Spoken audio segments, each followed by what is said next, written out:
Te invitamos a escuchar En Busca de Sentido, un programa dirigido por Bárbara Meca.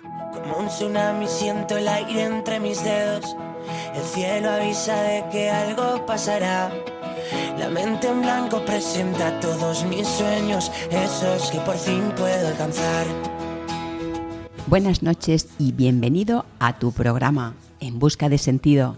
Esta noche vamos a encomendar a nuestros oyentes y el programa a Nuestra Señora de la Nube, cuya festividad se celebra cada 1 de enero. Y vamos a conocer testimonios de salvación que nos ayudarán a iluminar nuestra historia. Lo hacemos, como siempre, con alegría, a través de una entrevista, el relato de una conversión de la historia y una reflexión final que hoy nos acercará a la búsqueda del bien común.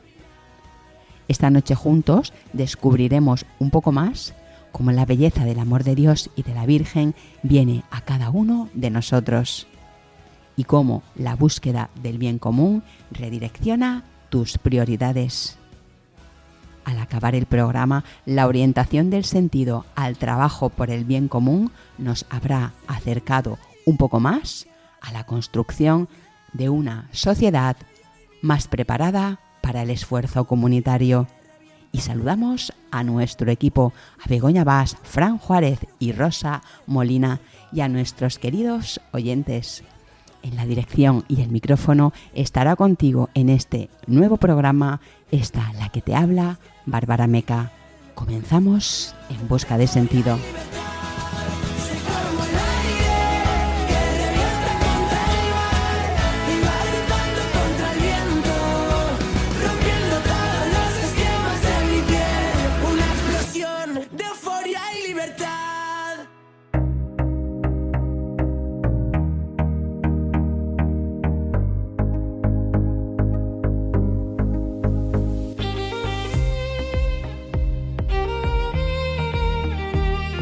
Esta noche sentiremos cómo el amor de Dios y de la Virgen vienen a nosotros muchas veces cuando menos lo esperamos.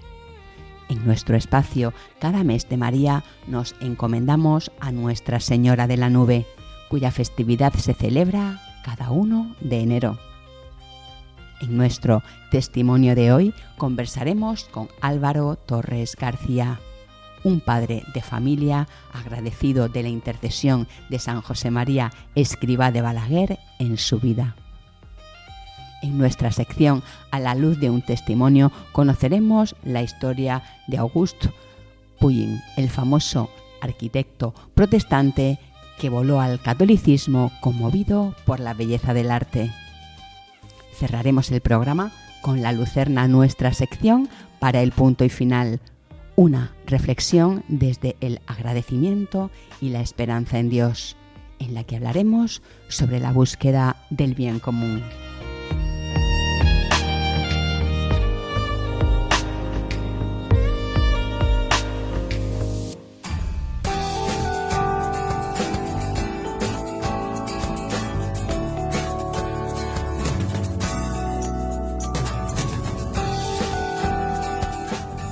Esta noche nos encomendamos a Nuestra Señora de la Nube, cuyo santuario se encuentra en Ecuador. Su festividad se celebra cada 1 de enero. El origen de esta advocación mariana se sitúa en el año 1696. Por entonces, en la ciudad de Quito, el obispo Sancho de Andrade y Figueroa yacía gravemente enfermo, desahuciado por los médicos. El pueblo de Guápulo, devoto de la Virgen María, organizó una novena por su salud. El 30 de diciembre, una procesión del Rosario partió hacia la catedral entre cantos, plegarias y el sonido de una campana que anunciaba el paso de los que procesionaban. Ocurrió que sobre las 4:45 de la tarde, cuando la segunda decena del Rosario llegaba a su fin, el presbítero José de Ulloa y la Cadena exclamó con voz conmovida: «¡La Virgen! ¡La Virgen!». Todos los presentes, cerca de 500 personas, volvieron la mirada hacia el horizonte. Sobre el cielo quieto, en dirección al caserío de Guápulo, se dibujaba una figura formada por nubes.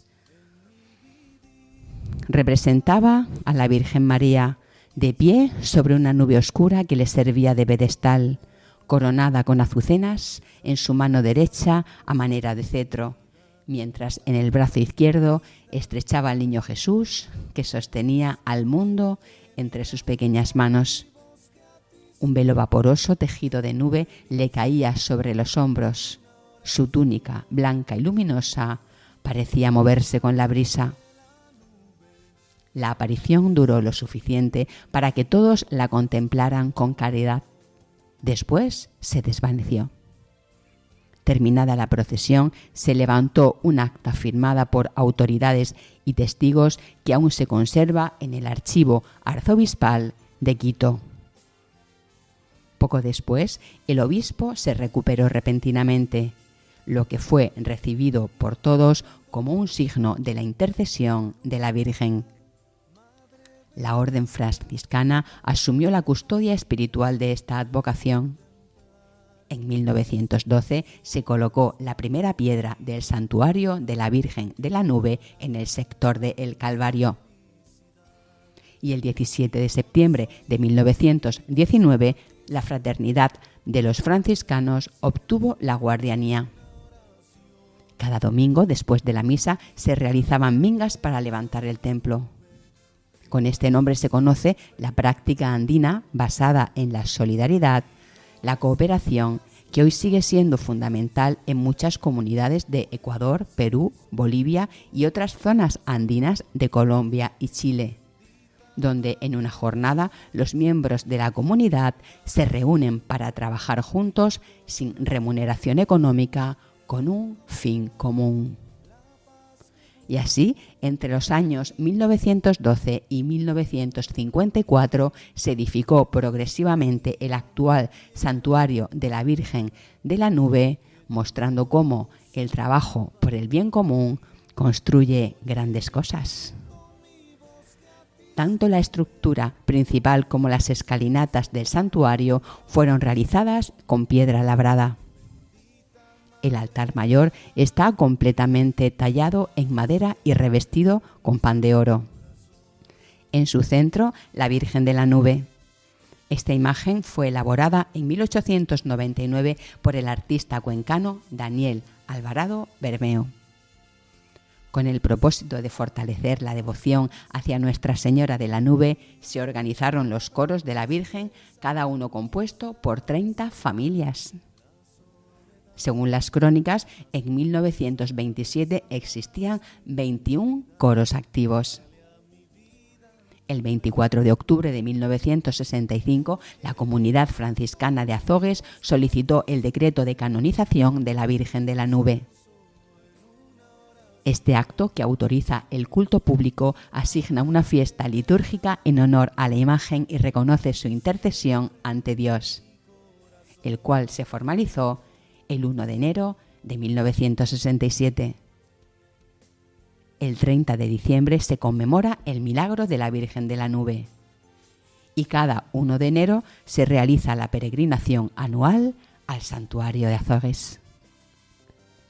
Durante estas jornadas, los fieles participan en la misa de acción de gracias, el rezo comunitario y el cortejo devocional nocturno, que transcurre bajo la luz de las estrellas, recreando la atmósfera de la aparición de la Virgen en las nubes. Esta devoción se ha extendido a otros países del mundo. La ecuatoriana Sor Antonia Lucía del Espíritu Santo, fundadora del monasterio de las Nazarenas en Lima, llevó consigo la devoción a tierras peruanas. Hacia 1747, tras el terrible terremoto que devastó Lima y Callao en 1746, se decidió colocar un lienzo con su imagen en la parte posterior de las andas del Señor de los Milagros. Esta devoción, como expresó el Papa Pío XII, anima a los creyentes a refugiarse con plena confianza bajo su amparo. La oración con la que esta noche encomendamos este programa y a quienes nos estáis escuchando es del citado Santo Padre Pío XII. Dice así un extracto de ella. Arrebatados por el esplendor de tu celestial belleza y llevados por las ansiedades del mundo, nos arrojamos en tus brazos, oh Inmaculada Madre de Dios y Madre nuestra, María, confiados de encontrar en tu amadísimo corazón el cumplimiento de nuestras fervientes aspiraciones y un puerto seguro en medio de las tempestades que nos rodean por todas partes. Acepta, oh Dulcísima Madre, nuestras súplicas. Eres toda hermosa, oh María. Eres la gloria, eres la alegría, eres el honor de nuestro pueblo. Amén.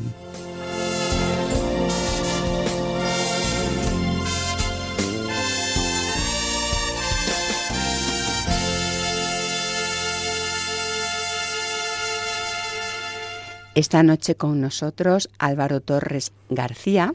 Él es un hombre de 45 años, casado, padre de 4 hijos. Es el sexto de 6 hermanos, el pequeñito. Es cartagenero, maestro, sin embargo, en un colegio aquí en Madrid. Vive su fe en la parroquia de San Alberto Magno en Puente de Vallecas, supernumerario del Opus Dei. Buenas noches, Álvaro. Encantada de saludarte. Buenas noches, Bárbara. Muchísimas gracias por invitarme. Bueno, pues a ti por estar aquí y como siempre en este programa, En Busca de Sentido, iniciamos preguntándote pues por tus primeros momentos en la fe. Tú naces en una familia católica y quiero preguntarte desde tu perspectiva infantil, si nos podemos ir ahí a aquel tiempo infantil, ¿cómo interiorizaste la fe y concretamente el carisma en el que se vivía en tu familia durante esa etapa en tu casa, en tu hogar? Bueno, pues mis padres, Pepe y Encarna, pues tenían costumbres pues de practicar, por ejemplo, los domingos íbamos a misa en familia, rezábamos por la noche juntos. Yo tengo la imagen grabada, y seguro que mis hermanos igual, de mi padre dando vueltas en el pasillo, rezando el rosario con mi madre. Y bueno, poco a poco ese ejemplo, que yo creo que es la mejor manera de predicar, pues al final es lo que ha calado por lo menos en mi persona. Y lo que iba calando desde pequeñito, ¿no? Ver lo que hacían tus padres, pues al final vas, iba a decir normalizando todo, ¿no? Pero lo vas haciendo tuyo, ¿no? Bueno, de niño ibas a un club de la obra en Cartagena, el Club Estay, creo que el Club Estay, se llamaba así. Y bueno, yo te pregunto, pues, por lo que a los chicos, ¿no? ¿Qué es lo que más te gustaba? A ver, el Club Estay era un club al que íbamos chicos y bueno, tenía una pista de fútbol, que eso era la delicia de todos, nos pasábamos horas ahí pateando y aparte entre semana iba a estudiar, había alguna actividad, aeromodelismo, me acuerdo muchísimo, había clases de inglés cuando terminábamos de estudiar también. Y sobre todo los viernes por la tarde y los sábados hacíamos planes distintos. Entonces tú ibas al club, te juntabas con amigos y bueno, algunos días pues era las 24 horas de futbito que dormíamos en el club, veíamos una peli, eso era el plan estrella. Y después había mucha excursión, que yo pienso que si ahora mismo hiciéramos ese tipo de excursión con niños, acabaríamos en la cárcel todos, porque todos llegábamos con las rodillas reventadas, andábamos, en fin, lo que no estaba escrito. Y bueno, entre todo eso, pues siempre había algún plan de formación, te daban la opción de hablar con un sacerdote, de confesarte. Tenías unos minutos en el club, está ahí hay un oratorio que es una preciosidad. Y siempre los sábados había 10 minutitos en los que un sacerdote al que le tengo muchísimo cariño, que nos estará mirando desde el cielo, don Miguel Conejero, pues ahí nos contaba, pues eso, anécdotas para ir acercándonos a Jesús y para ir siendo mejores. Uh-huh. Esas anécdotas, me imagino que habría alguna que quizás todavía tengas en el recuerdo. Sí. ¿Y nos puedas contar? Pues bueno, yo me acuerdo, fíjate, o sea, de anécdota a anécdota no me acuerdo, pero me acuerdo siempre que decía que teníamos que ser, o sea, apuntaba 3 cosas y siempre acababa con y muy aplicados en el estudio. Y muy aplicados en el estudio. Anécdota en sí, pues me tendría que parar a pensar, ¿no? Pero sí recuerdo que era, mira, hacía una cosa muy curiosa. Cuando ibas a confesarte, a mí me tocaba la cabeza, me rascaba, y entonces o ya había pasado un hermano mío mayor o no sé cómo se había enterado de lo que había comido, pero siempre me adivinaba lo que había comido. Y claro, yo alucinaba porque era ya un señor mayor y la verdad es que era súper entrañable y me consta que él también después me tenía mucho cariño y bueno, hace unos años, ya bastante se nos fue al cielo, tuve la suerte de, en el Club Stay, de celebrar su 50 aniversario como sacerdote y bueno, una maravilla. Otra figura importantísima en tu vida es la de tu padre, que era cantante. Es cantante. Es cantante. Sí. Y bueno, luego nos hablarás porque en el momento musical creo que hablaremos de esto también. ¿Cómo afectaba a la dinámica familiar pues esta dedicación de tu padre a la vida artística, ¿no? Y esta dedicación. Pues ahí hay una super heroína, que es mi madre, que muchas veces estaba sola. Porque, claro, mi padre cantaba en un grupo que se llama Los Brujos. Anteriormente, creo recordar, en uno que se llamaba Los Sailors, los marineros en inglés. Nunca le he preguntado por qué los Sailors, pero bueno. Y entonces, claro, cuando actuaban era por la noche, en galas, en verbenas, tal. Y entonces mi madre era la que se quedaba con los 6. ¿Cómo afectaba la dinámica habitual de una familia? Pues ya te lo puedes imaginar. Pues mi padre era el que estaba fuera, pues haciendo esa misión de recoger dinero para poder sostenernos. Y mi madre, pues puede sonar muy, muy duro para mi padre, que el pobre lo tiene clavado, pero era la que estaba, la que nos sostenía y la que, bueno, la que luchaba con nosotros con la zapatilla, que no pasa nada, y con mi madre decía, voy a decir una expresión que nos decía ella, mi madre es andaluza.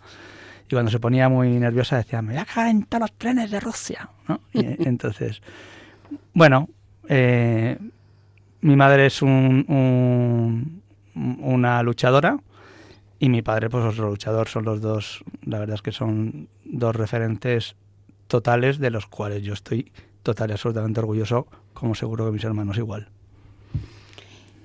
Llegas a, que no sé si fue en octavo de EGB, te cambian de colegio y bueno, ¿cómo vives ese cambio de amigos, esa nueva etapa en tu vida a esa edad?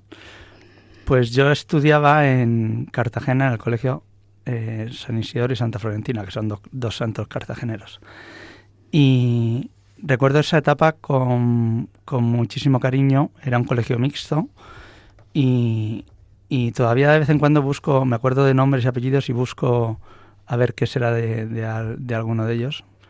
Y alguna vez tropiezo con alguna información. Cuando me cambié al Colegio Monteagudo, que es un colegio que pertenece a la empresa Fomento de Centros de Enseñanza. Ahí la formación espiritual está dirigida por el Opus Dei, ¿no? Entonces, bueno, yo como llevaba toda mi vida en el Club Stay, que es un club del Opus Dei, pues llegaba un poco como a un territorio que conocía bastante. Entonces estaba como muy, muy a gusto. Conocía a varios compañeros míos con los que coincidí de algún campamento, alguna excursión que hayamos hecho.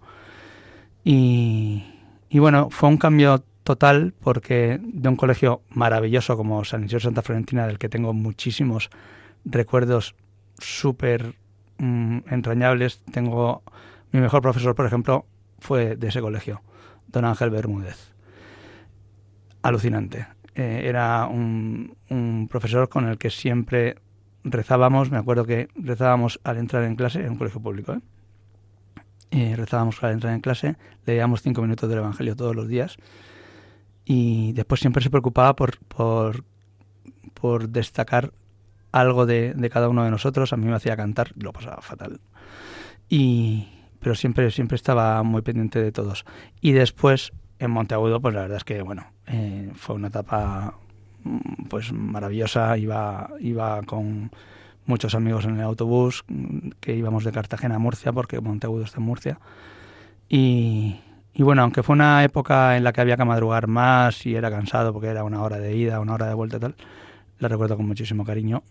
Y ahí yo creo que pues creció un poquito más mi relación personal con Jesús, ¿no? Porque al ser un colegio en el que pues había un sacerdote con el que te podías confesar, había un preceptor con el que podrías hablar y sobre la familia, sobre tu relación con Jesús, pues al final todo te llevaba un poquito de la mano. En ese trayecto en autobús que comentabas de Cartagena a Murcia, coincides con una joven cuya muerte te va a impactar a ti y a otros jóvenes, a muchos jóvenes. Uh-huh. ¿Qué lección vital recibiste en ese momento, con esas edades, de este acontecimiento? Pues María Requena yo estaba en 8º de GB, ella estaba en COU cuando empezó esta aventura de Monteagudo. Y ella era una chica que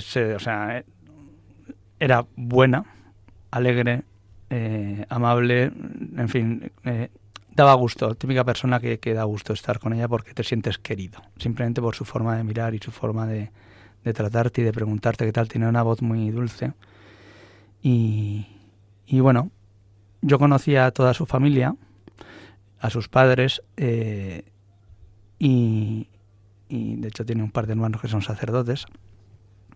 Y María yo creo que falleció hace 5 años, falleció en el 2020, el 5 de agosto, que es el cumpleaños además de mi hija Lucía, nunca se me olvidará.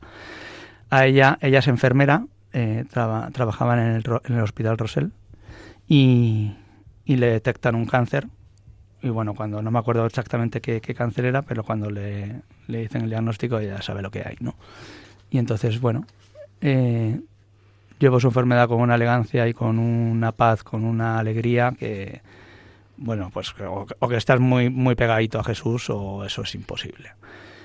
Hay un programa que se llama Vidas con Luz, en el que un sacerdote, creo que es un sacerdote, no estoy seguro, pero creo que es un sacerdote, sí, ¿verdad?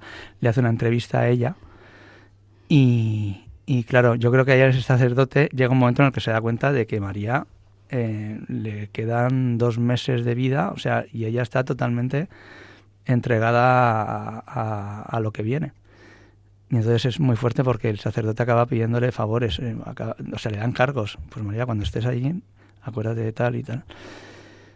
Y nos impactó a todos. María era muy amiga de mi hermana Lucía y al final muy amiga en Cartagena, pues cuando se conoce una familia, pues Cartagena es pequeña, nos conocemos todos. Y pues se nos fue al cielo y ahí la tenemos, como nosotros le rezamos, le pedimos cosas y funciona. Porque es que, yo creo que queda como muy atrevido no decir que era una santa en la tierra. Yo estoy convencido de que sí, pero no sé hasta qué punto. Pero sí que es verdad que era una persona con la que te daba gusto estar y te llenaba de paz. Y entonces cuando tú transmites esa paz es porque estás muy cerca de Dios. Pues vamos a escuchar ahora una canción que has elegido tú. Se llama El gato que está triste y azul, de Roberto Carlos, pero interpretada, como hablábamos antes, que aquí referiríamos, por tu padre y por tu hija. Uh-huh. Al terminar de escucharla, te preguntaré por qué la has elegido. Fenomenal.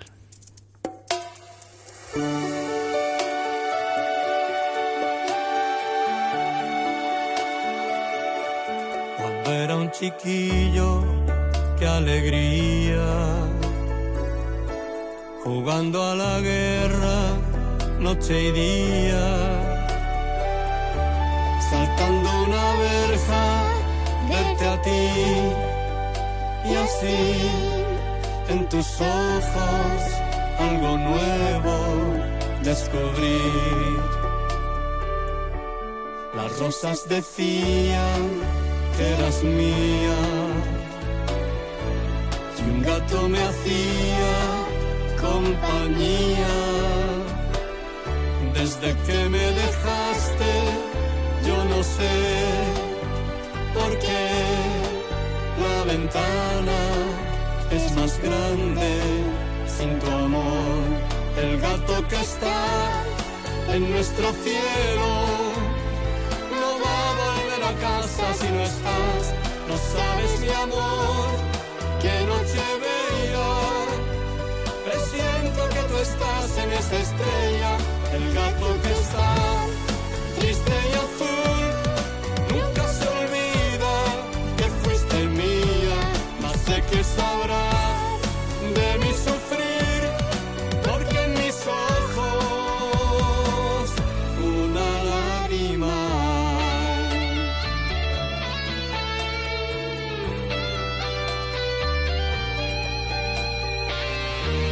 Querida, querida, vida mía, reflejo de luna que reía. Si amar es errado, culpa mía, te amé en el fondo, que es la vida, no lo sé. El gato que está en nuestro cielo no va a volver a casa si no estás. No sabes, mi amor, qué noche bella. Presiento que tú estás en esa estrella. El gato que está triste y azul nunca se olvida que fuiste mía, que siempre serás en mi mirar, lágrima clara de primavera. El gato que está en la oscuridad sabe que en mi alma una lágrima hay. El gato que está triste y azul nunca se olvida que fuiste mía, que siempre serás en mi mirar, lágrima clara de primavera. El gato que está en la oscuridad sabe que en mi alma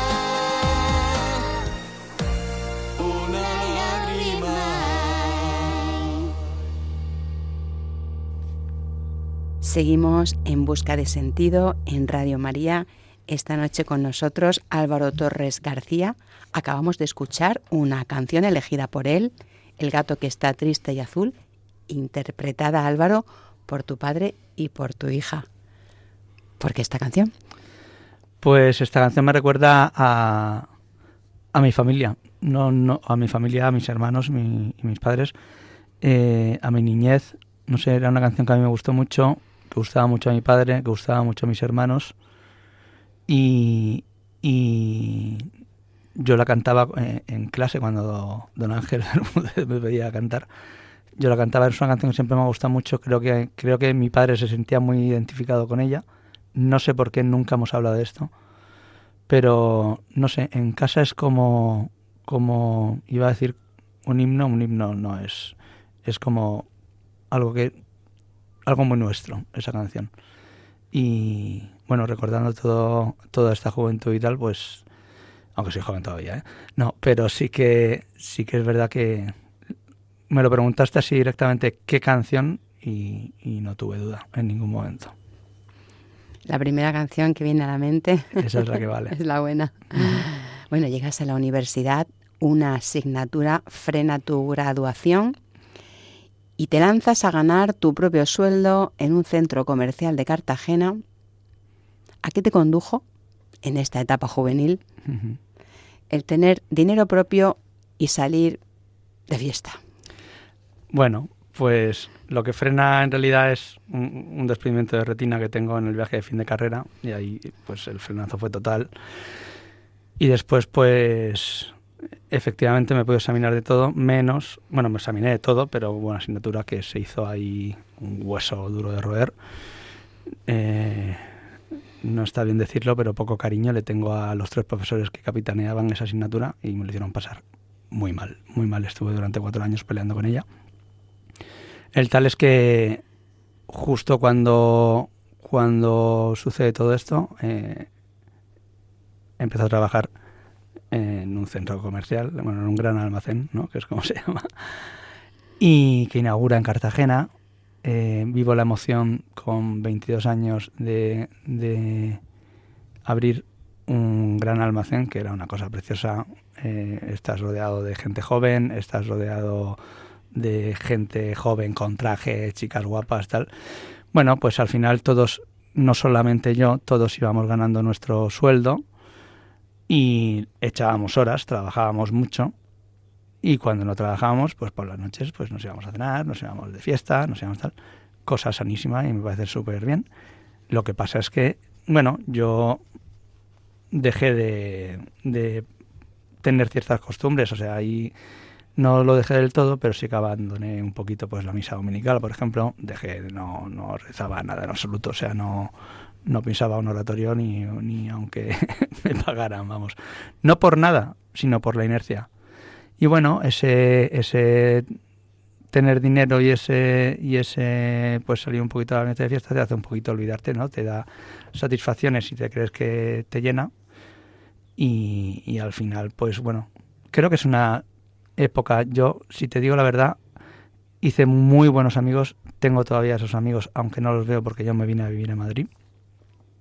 Pero sé que me acuerdo de 3 perfectamente, de Carlos, de Miguel y de Paco, que estoy seguro que en el momento en el que yo les llamara, hay uno que vive en México, Paco vive en México, y los otros 2 en Cartagena, en el momento en el que yo les llamara, vamos, se dejan la piel por mí. Es una etapa de, bueno, lo acabas de explicar muy bien, ¿no?, de apartarte un poquito de los sacramentos, y además es una etapa que tú recuerdas como de las peores de tu vida, como se relaciona muchas veces, sin darnos cuenta, ese apartamiento que aparece así poquito a poco, y luego haces marcha atrás y piensas, bueno, pues es que esa época, pues ahora la veo como de las malitas, ¿no? Sí, efectivamente, porque claro, cuando esto fueron los primeros años en el Corte Inglés, llega un momento en el que yo me empiezo a agobiar, porque, bueno, al final el sentido de mi vida, yo lo que siempre había soñado, pues era tener una familia, ser maestro, que es una vocación profesional preciosa de la que disfruto todos los días a día de hoy, gracias a Dios. Y me veía encerrado en esas 4 paredes.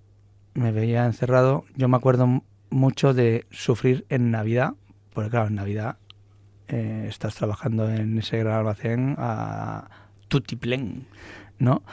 Y al final tú eres parte de la Navidad de los demás, y yo pensaba, es que mi familia se va a perder esto y no voy a ser capaz. Y eso era mortal para mí. Vamos con el tiempo ahí que va pasando súper rápido y tengo varias preguntas en el tintero, te las quiero hacer todas. Y sigo con esa asignatura que se nos había quedado ahí en el tintero, y ocurre que vas a matricularte, una amiga te da una información que te emociona. Sí. Yo llego a comer, yo iba a comer a casa mientras trabajaba en este sitio, y llego y Ana, que era una sufridora conmigo, ella aprobó un año antes que yo la asignatura. Bueno, yo nunca la aprobé, ahora lo entenderéis.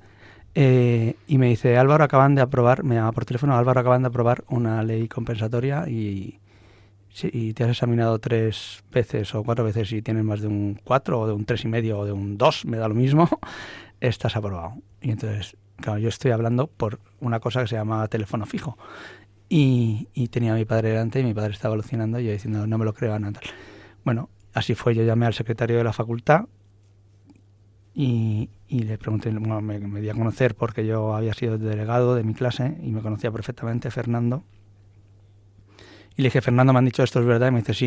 Le digo, ¿tú me puedes mirar? Sí, estoy aprobado. Y me miró y me dijo, cumple los 3 requisitos, Álvaro, estás aprobado. Entonces, claro, yo llevaba 4 años luchando y yo llevaba, me había examinado los 4 años, me habían dejado con un 4,5. O sea, es que hay que tener malita baba. Los nombres me los sé, pero no los voy a decir. pero bueno, entonces, bueno, yo creo que ahí hay una mano providencial y que me pone eso ahí. De esa providencia te quiero preguntar ahora, porque consigues un trabajo en un colegio de la obra, Uh-huh. tras tener ya tu grado de magisterio en Madrid. ¿Crees que la providencia de alguna forma te condujo por ahí a retomar tu vida de fe? Uh-huh. Yo tengo un gran amigo que se llama Pablo Cal, que es cartagenerico también, y le dije, Pablo, vamos yo la tecnología y yo estamos peleados desde siempre. Entonces, Pablo, ayúdame a preparar un currículum tal y lo enviamos a todos lados. Y entonces, esto lo hicimos un sábado y yo el lunes estaba haciendo la entrevista. No estaba haciendo la entrevista, estaba hablando con Tajamar, que es mi colegio, y el jueves estaba haciendo la entrevista. Toda esta llamada y todo este acontecimiento daría para una entrevista larga como esta, ¿no? Pero bueno, yo siempre he dicho y estoy muy seguro de que yo soy un mimado de San José María, que es el fundador del Opus Dei. Yo, San José María, siempre tengo la sensación de que él me ha ido cogiendo de la pechera y me ha dicho, tú aquí, tú aquí, tú aquí. Y es una sensación real, pero real. Llega la novia, Uh-huh. el matrimonio, vamos aquí quemando etapas en esta pregunta. Sí. Y eres padre, quiero llegar a ese Uh-huh. punto. ¿Qué cambia cuando uno pasa de no serlo a ser padre? Bueno, yo siempre le digo a mis amigos que cuando ven la cara de su primer hijo, cambian los miedos. Dejas de tener miedo por ti a tener miedo por que no le pase nada a ellos. Y es real. Porque vamos, o sea, ya llega un momento, bueno, no te das cuenta cuando uno es padre, no te das cuenta, pero hay un momento en el que vives para ellos. Iba a decir que dejas de vivir para ti. Bueno, al final tu vida son ellos, ¿no? Pero no tienes planes. Yo hay muchas veces que le digo a mi mujer, ay, lo bien que estaríamos solos. No, pero bueno, tenemos que hablar de mi mujer, ¿eh?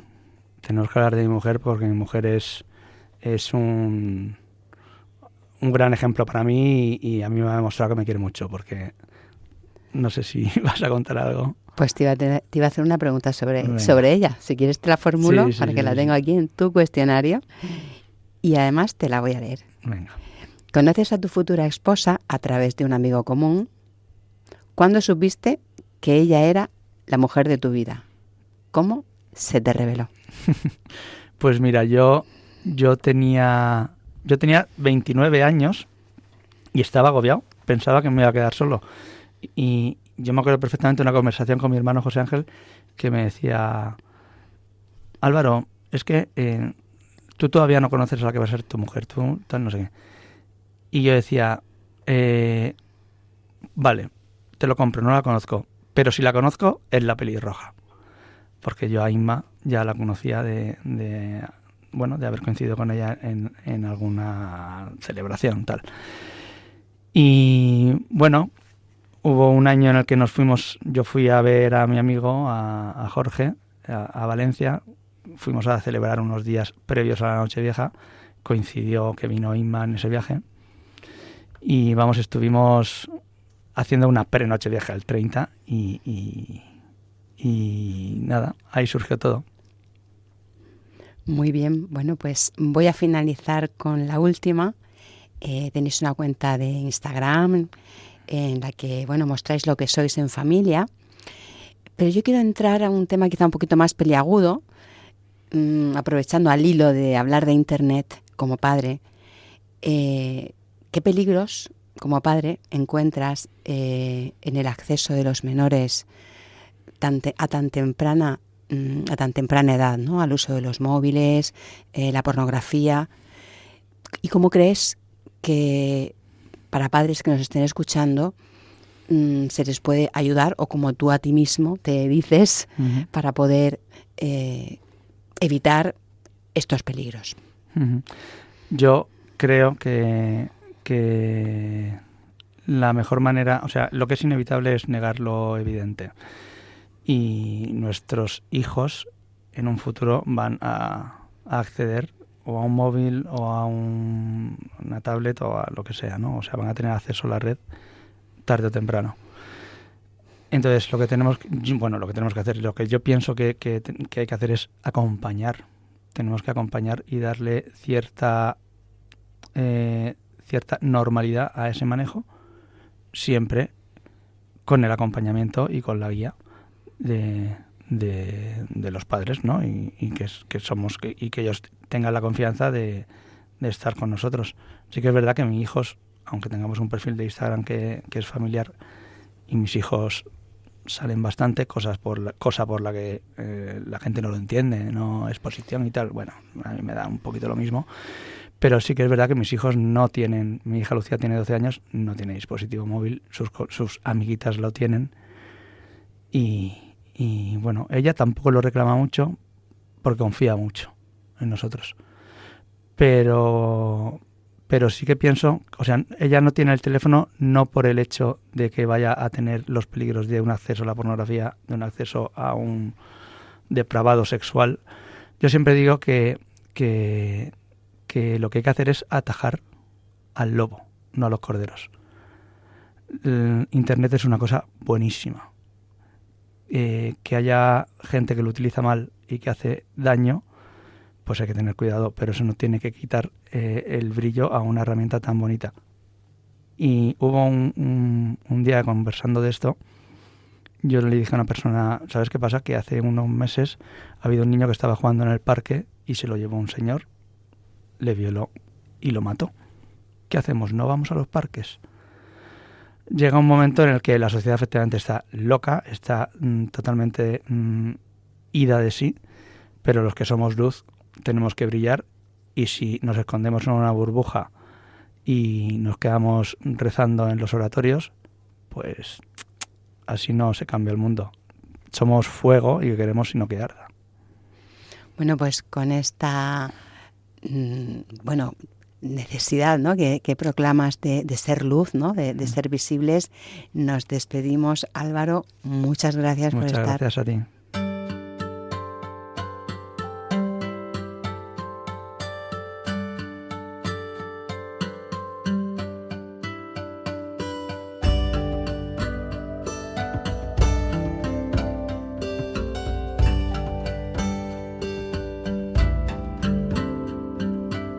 A la luz de un testimonio.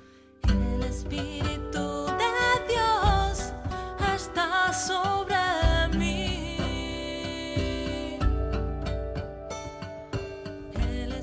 La historia de conversión que descubrimos hoy nos muestra cómo la fe puede emanar en la contemplación de la belleza, cómo la arquitectura religiosa expresa la espiritualidad de cada época, y cómo la vía artística es otro camino a la conversión.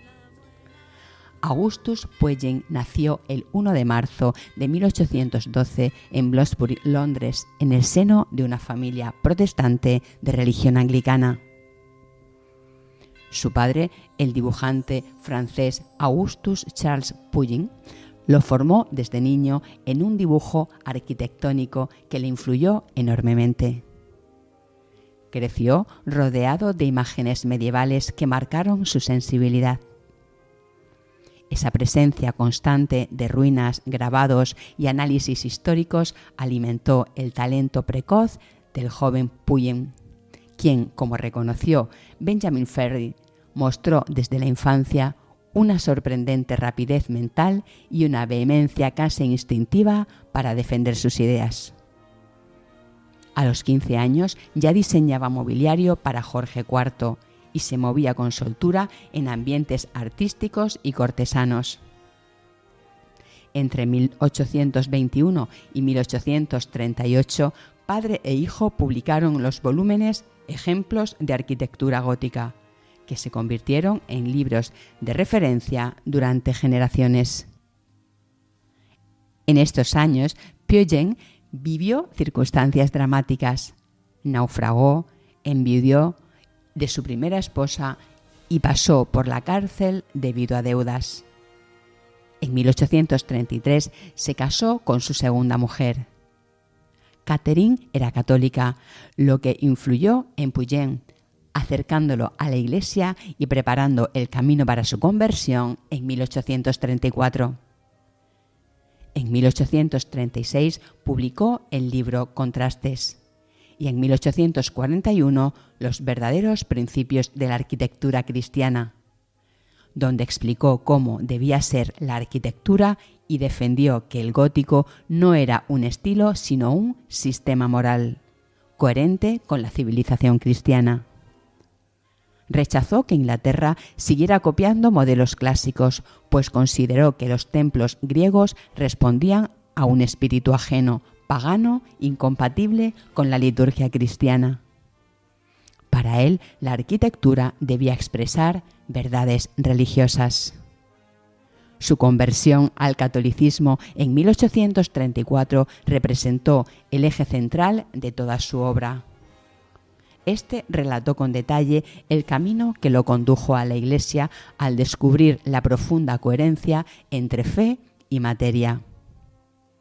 Describió así su revelación. Con qué deleite constaté la adecuación de cada parte de esos gloriosos edificios a los ritos para cuya celebración habían sido erigidos. Entonces descubrí que los servicios religiosos a los que estaba acostumbrado a asistir y admirar no eran más que un frío e insensible remanente de glorias pasadas. Continuó estudiando crónicas y añadió: descubrí la tiranía, la apostasía y el derramamiento de sangre con los que se había establecido la nueva religión. En oposición a todo esto, consideré la Iglesia católica, que mantenía una sucesión apostólica ininterrumpida. Tras 3 años de estudio, concluyó: la fuerza irresistible de la verdad penetró en mi corazón. Me convertí en un humilde, pero confío que fiel miembro suyo. Para él, la grandeza arquitectónica dependía de la gran grandeza espiritual, y esta en Inglaterra solo podía recuperarse a través de la restauración plena del catolicismo. Desde esta convicción afirmó que un edificio no debía contener nada superfluo y que todo ornamento debía ser parte orgánica de la estructura. Admiró la lógica medieval que concibió arbotantes, bóvedas de gran altura y plantas cruciformes. La Edad Media representó para él una sociedad armónica guiada por la fe y capaz de levantar catedrales que traducían en piedra la piedad de un pueblo entero. En contraste, vio en su tiempo una Inglaterra industrial marcada por la fragmentación social y la pérdida de valores espirituales. Comparó la ciudad católica de 1444 con la de 1840 para mostrar la oposición entre un tejido urbano coherente y una metrópolis dominada por fábricas, chimeneas y cárceles. Su prestigio creció cuando, tras el incendio del Palacio de Westminster en 1834, Charles Barris lo contrató para definir los detalles del nuevo Parlamento. Puyen diseñó la ornamentación, el mobiliario, los elementos decorativos y contribuyó al aspecto general del complejo, incluido el diseño de la torre del reloj que alberga la célebre campana del Big Ben. Esta obra lo consagró como el gran artífice del neogótico. Proyectó numerosas iglesias en Inglaterra, Irlanda y Austria. Creó interiores como los de la Catedral de Birmingham. Colaboró con distintos fabricantes para producir objetos litúrgicos, cerámicas, tapices y muebles. Y presentó una corte medieval en la Gran Exposición de 1851. El 14 de septiembre de 1852, a la edad de 40 años, moría Auguste Pugin a causa de un trastorno tiroideo grave que provocó en él un colapso mental y físico. Su funeral se celebró en la iglesia de San Agustín en Ramstein, el templo que él mismo diseñó. La ceremonia siguió los ritos católicos que defendió durante toda su vida. La comunidad benedictina de Ramsgate, muy vinculada a Pugin, ofreció la misa. El féretro salió de su casa de Grange y llegó a la iglesia en una procesión sencilla con familiares, algunos amigos y colaboradores. Dentro del templo, la luz de los vitrales que él había diseñado iluminó el ataúd y la ceremonia transcurrió en silencio y oración sin discursos públicos. Después de la misa, fue enterrado en la capilla lateral sur, en la tumba familiar que él había previsto. Con el tiempo, su tumba se ha convertido en un lugar de visita para historiadores, arquitectos y admiradores del neogótico. Y la iglesia de San Agustín quedó como su legado más personal. Mientras trabajaba en el proyecto de esta iglesia, había llegado a decir: «Toda mi alma está dedicada a construir esta iglesia aquí».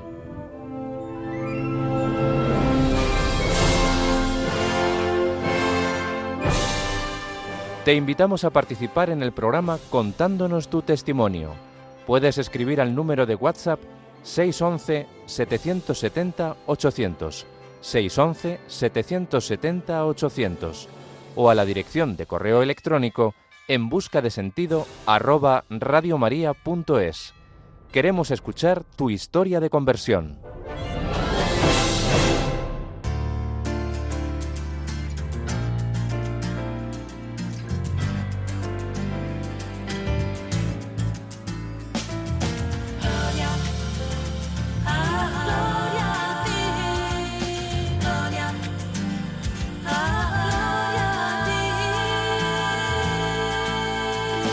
La Lucerna.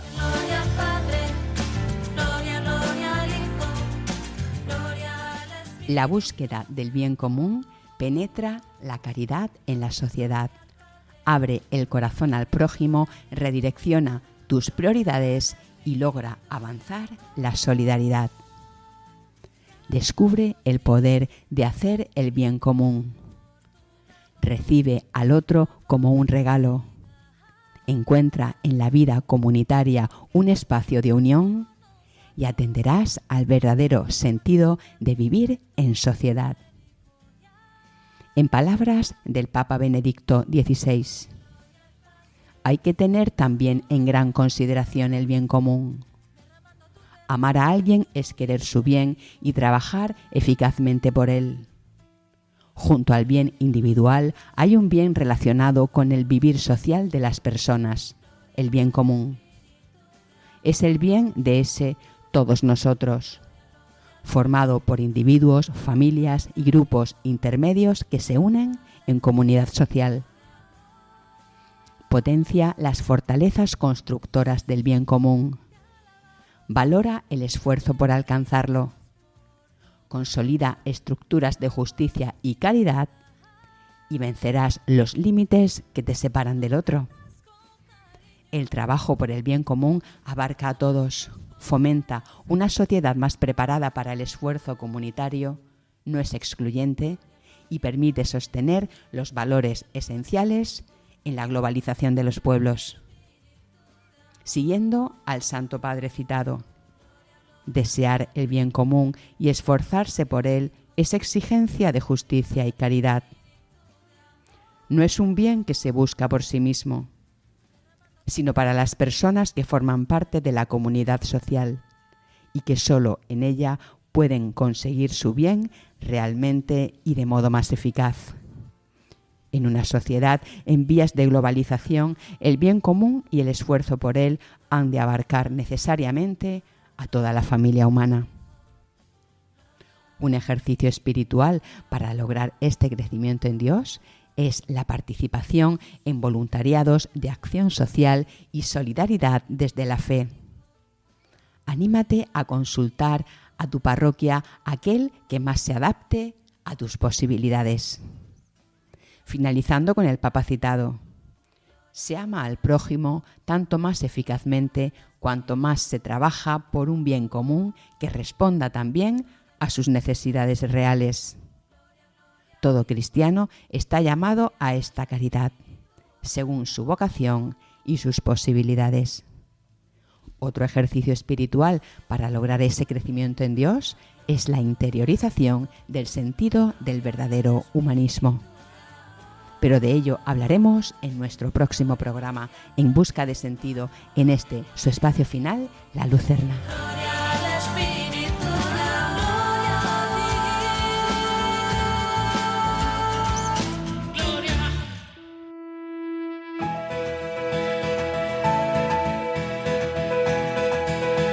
Esta noche, bajo el manto de Nuestra Señora de la Nube, a quien nos hemos encomendado, hemos conversado con Álvaro Torres García, un padre de familia agradecido de la intercesión de San José María Escrivá de Balaguer en su vida.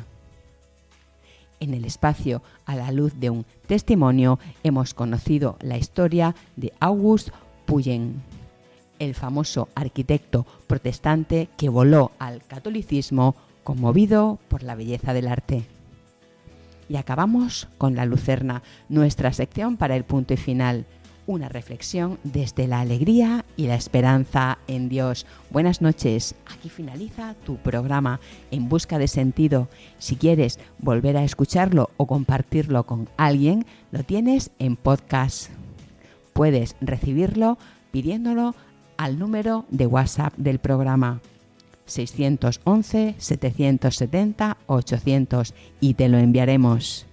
Nos encantará que formes parte de En Busca de Sentido. A continuación, el programa Esta no es una semana cualquiera, que presenta Luis Antequera. Y nosotros en 15 días volvemos a encontrarnos. Que la alegría de este encuentro te acompañe hasta el próximo, como lo hará seguro en esta, la que te habla, Bárbara Meca. Has escuchado en Radio María En Busca de Sentido, un programa dirigido por Bárbara Meca.